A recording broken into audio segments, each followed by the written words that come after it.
पिछले भाग में आपने सुना कि प्राची एक शादीशुदा आदमी से प्रेम करती है। जब उसकी माँ को ये पता चलता है तो वो अपनी बेटी के बहके कदमों को रोकने के लिए अपना अतीत सुनाती हैं। आइए जानते हैं आगे कहानी में क्या हुआ। मेरे पांव तले की ज़मीन खिसक गई थी। दिन का चैन और रातों की नींद दोनों ही उड़ गए थे। अब मुझे तरह तरह के भयभीत करने लगे। समाज, परिवार, दोस्त, लोकलाज, सबका डर सताने लगा था मुझे। इस स्थिति के विषय में विनय को बताया तो मौन बैठे रहे थे बहुत देर तक। तुम इसे अटकते हुए उन्होंने कहना चाहा था। सिहर उठी थी मैं। नहीं, मैं हमारे प्यार की निशानी को ख़त्म नहीं करूँगी। इसमें उस मासूम जान की क्या गलती है।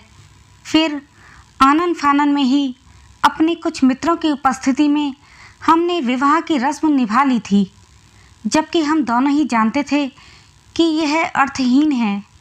ना ही इस शादी का कोई सामाजिक महत्व है, ना कानूनी। विवाह के बाद मेरे परिवार में जैसे हड़कंप मच गया। किसी विवाहित पुरुष से विवाह? अरे, हमारी इज्जत का नहीं तो कम से कम अपने भविष्य का तो ख्याल किया होता।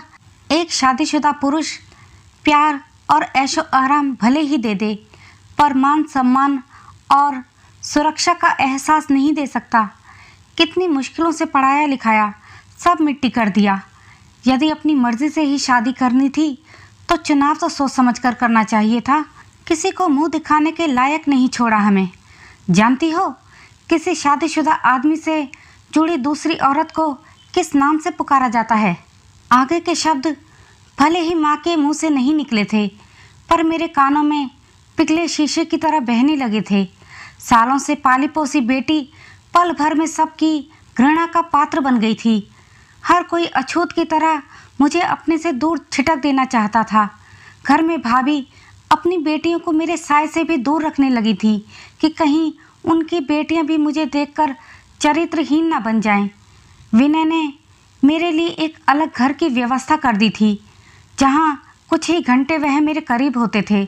उन पलों में भी उनसे दूर होने का खौफ मुझ पर छाया रहता था। अब मैं चलता हूँ, प्रभा मेरा इंतज़ार कर रही होगी। अपनी पत्नी के लिए कहे गए उनके शब्द मेरे हृदय को, मेरे वजूद को तार तार कर देते थे।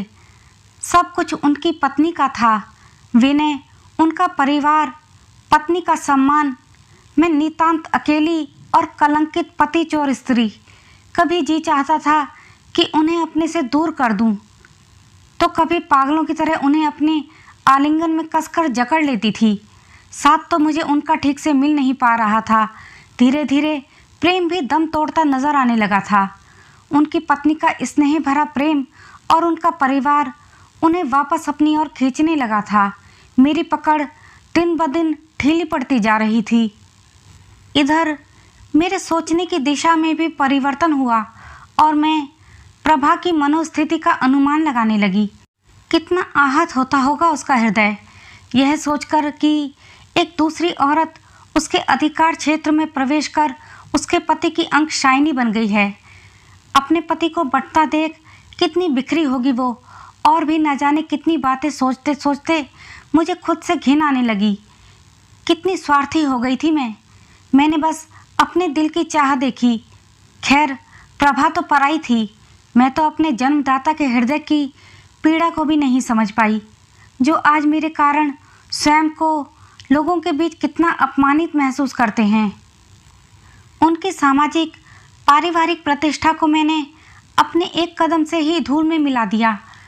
अपनी गलती पर पश्चाताप के सिवा कुछ नहीं बचा था, पर प्रायश्चित करूं भी तो कैसे?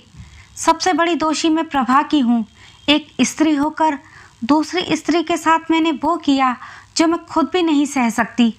भयंकर मानसिक तनाव के चलते एक रात अपनी जिंदगी के अंधेरे साए के साथ मैंने वह शहर छोड़ दिया था। अपने गंतव्य से अनजान में एक ट्रेन में बैठ गई। हालांकि मन के एक कोने में यह डर भी था कि ये कदम किसी और गहरी खाई की ओर ना ले जाए। पर इत्तेफाक कहें या मेरे किसी अच्छे कर्म का फल, कि उस ट्रेन में मेरा कॉलेज फ्रेंड मिल गया। वो मुझे चाहता था, इस बात का मुझे पता नहीं था। वह मुझे अपने साथ यहाँ इस शहर में ले आया, नितांत अनजान लोगों के बीच, जिन्हें मेरे बीते हुए कल से कोई सरोकार नहीं था। क्योंकि उसकी फैमिली भी मेरा साथ जानकर मुझे अपनाने को तैयार नहीं थी। समाज में खुद को रहने लायक बनाए रखने के लिए मुझे उससे शादी करनी पड़ी। लेकिन मैं इतनी बदकिस्मत निकली कि शादी के 6 महीने बाद ही रोड एक्सीडेंट में उसकी मृत्यु हो गई। और तुमसे तुम्हारे पिता के बारे में मुझे झूठ बोलना पड़ा कि तुम्हारे पिता की मृत्यु के बाद मुझे दूसरी शादी करनी पड़ी। अपने अतीत के पन्ने पलटते पलटते कनिका हाँफने लगी। देखने में तो मेरी जिंदगी शांत और व्यवस्थित है, पर अब भी उन पलों में असहज और दुखी हो उठती हूँ।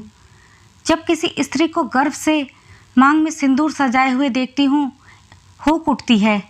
एक ऐसी औरत को देखकर जो किसी की विवाहिता के संबोधन से स्वयं को गौरवान्वित महसूस करती है, जिसे अपने बच्चों से पिता के विषय में झूठ नहीं बोलना पड़ता, जिसके पास हर रिश्ता है, तीज त्योहार उत्सव, हर मौके पर अपने लोग आसपास होते हैं।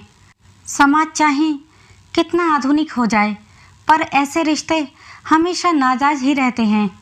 इनका समाज में आज भी कोई स्थान नहीं है।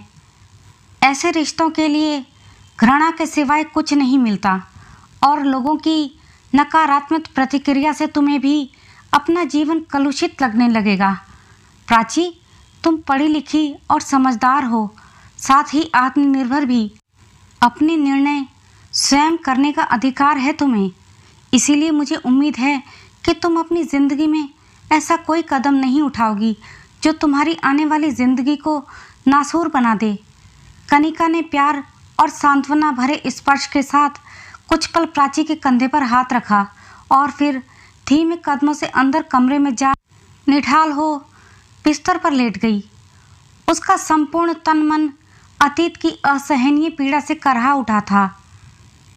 उधर प्राची अपने जन्म और माँ की जिंदगी से जुड़े इस पहलू से परिचित हो हतप्रभ बैठी थी। स्वयं को संयत करने में उसे घंटों लग गए। घर में एक अजीब सा सन्नाटा व्याप्त हो गया। दोनों की पूरी रात इसी खामोशी में बीत गई।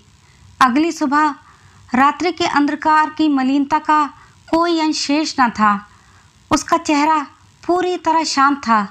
उसने कनिका का हाथ अपने दोनों हाथों में लिया और कहा, माँ, मैं हर्षित से मिलना चाहती हूँ। अब आप बेफिक्र हो जाइए। उसे सुनकर कनिका का मन किसी भारी बोझ से बाहर निकल आया।